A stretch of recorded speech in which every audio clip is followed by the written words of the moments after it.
Salah satu permenungan yang indah tentang Natal adalah misteri kelahiran Tuhan Yesus ketika mengambil rupa manusia. Kelahirannya begitu agung tanpa merusak keutuhan ibunya, Bunda Maria. Bagaimana kita memahami hal ini? Mari kita bahas.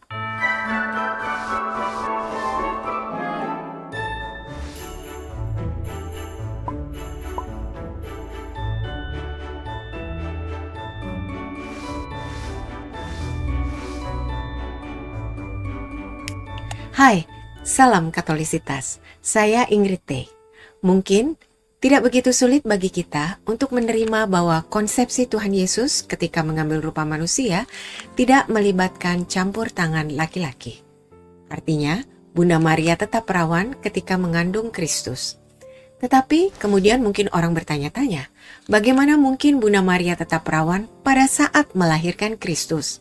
Sungguh, kebanyakan orang merasa sulit untuk menerima hal ini karena menghubungkannya dengan apa yang umumnya terjadi pada manusia biasa.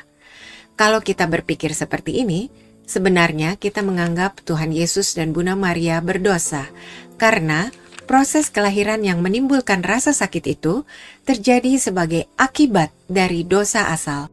Padahal nyatanya, baik Tuhan Yesus maupun Bunda Maria tidak berdosa. Maka keduanya tidak tunduk pada hukum kodrati ini. Kristus tidak berdosa tertulis dalam Ibrani 4 ayat 15, 1 Petrus 2 ayat 22.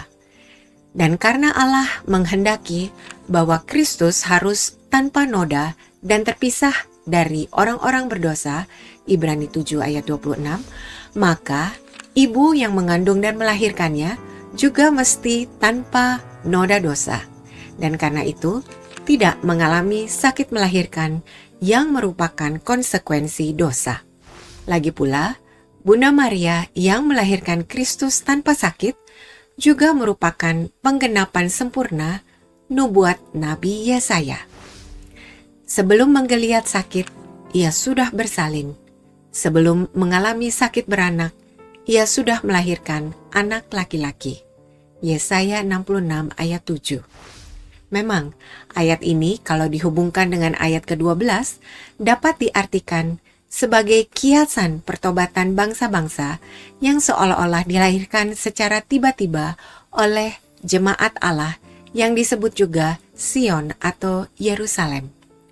Tetapi secara lebih penuh dan bukan lagi kiasan, ayat ini tergenapi dalam diri Kristus yang memang kedatangannya adalah untuk mempertobatkan semua orang, semua bangsa.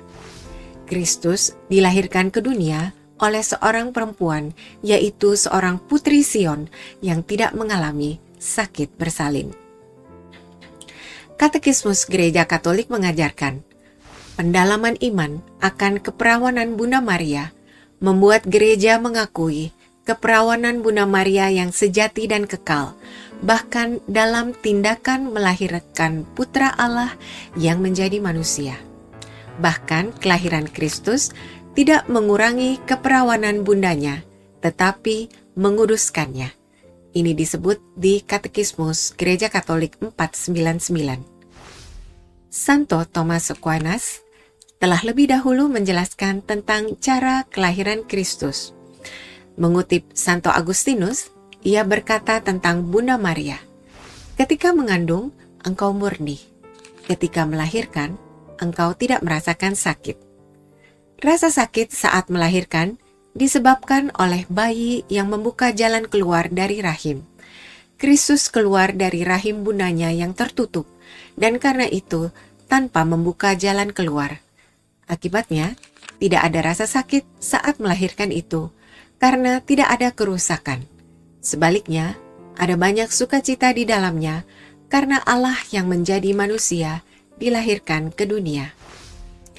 Rasa sakit saat melahirkan pada wanita juga terjadi karena akibat hubungan seksual.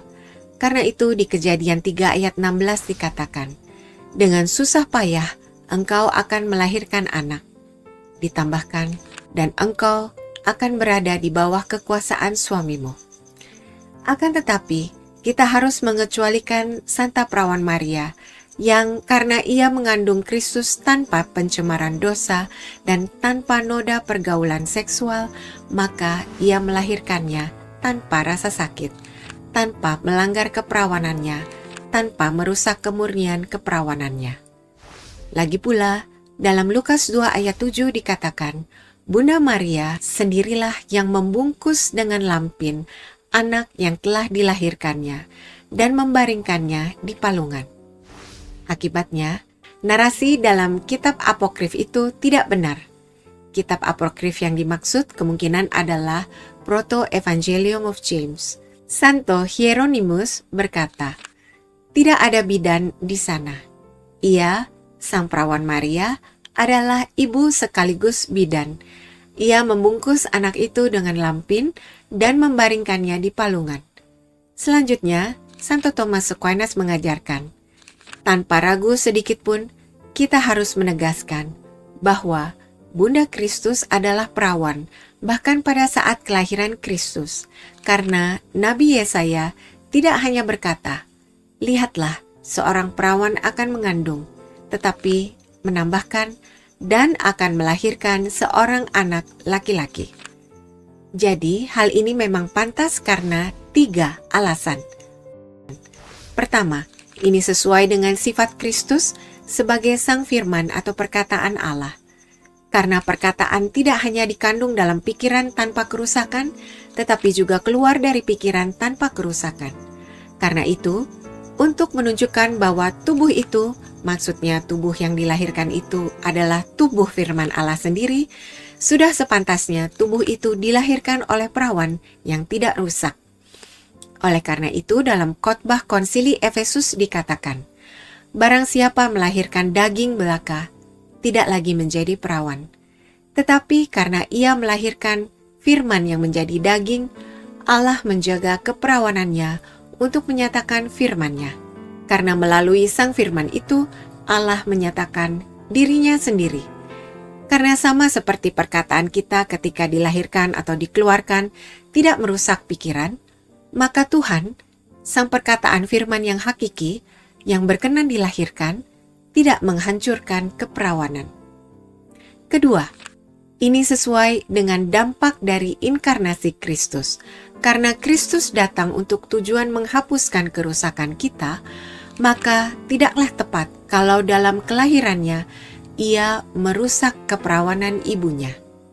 Santo Agustinus berkata, tidaklah benar bahwa ia, Kristus, yang datang untuk menyembuhkan kerusakan, dengan kedatangannya melanggar keutuhan. Ketiga, sudah sepantasnya bahwa ia yang memerintahkan kita untuk menghormati ayah dan ibu kita tidak boleh dalam kelahirannya mengurangi penghormatan yang seharusnya diberikan kepada ibunya. Teman-teman, semoga kita punya sikap batin sebagaimana yang dimiliki oleh para bapa gereja yang merenungkan misteri kelahiran Kristus Sang Sabda Allah dengan sikap hikmat dan hormat. Semoga Tuhan Yesus memberikan rahmat-Nya kepada kita agar kita dapat dibawa masuk ke dalam misteri ilahi yang demikian luas tak terbatas, yang sempurna tanpa cacat celah, termasuk yang berkenaan dengan kelahirannya ke dunia.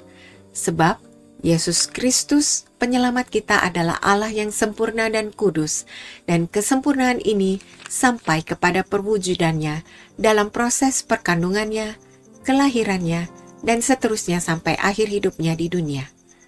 Selamat merayakan Natal teman-teman semuanya. Semoga terang Kristus yang menyinari dunia, menyinari pikiran dan hati kita untuk menerima dengan rasa syukur misteri kelahiran Kristus di tengah kita yang begitu agung.